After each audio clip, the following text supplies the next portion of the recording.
Réussir consiste à triompher des difficultés.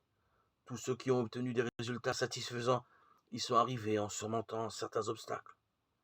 Quand une situation ne comporte aucune difficulté, n'importe qui peut en venir à bout. Mais cela ne s'appelle plus une réussite. Il fut un temps où établir une ligne télégraphique entre New York et Boston n'était pas une petite affaire.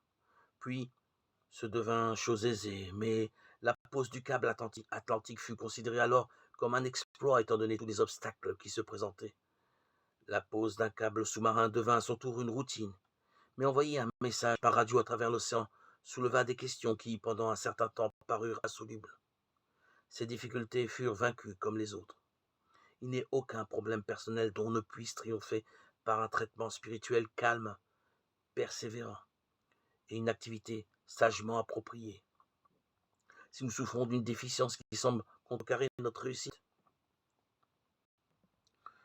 ne l'admettons pas comme telle, mais transformons-la en capital et faisons-en l'instrument de notre succès.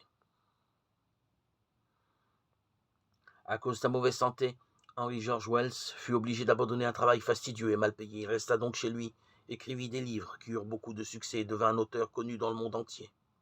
Edison, lui, était sourd comme un pot. Il estima que cela lui permettrait de mieux se concentrer sur ses recherches.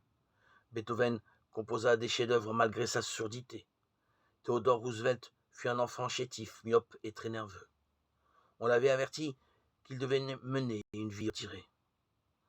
Au lieu d'accepter ses prévisions, il se donna beaucoup de mal pour se développer physiquement et devint, comme chacun sait, un homme vigoureux, grand amateur de vie en plein air et chasseur de gros gibier.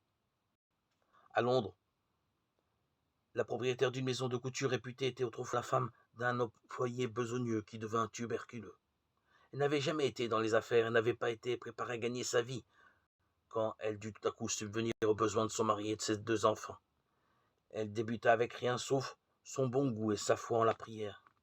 C'est maintenant une femme heureuse et fort riche. J'ai pensé, explique-t-elle, que j'aurais du plaisir à vendre le genre de robe que je n'avais jamais pu me permettre d'acheter. Quelle que soit l'inaptitude que vous croyez avoir, transformez-la en capital.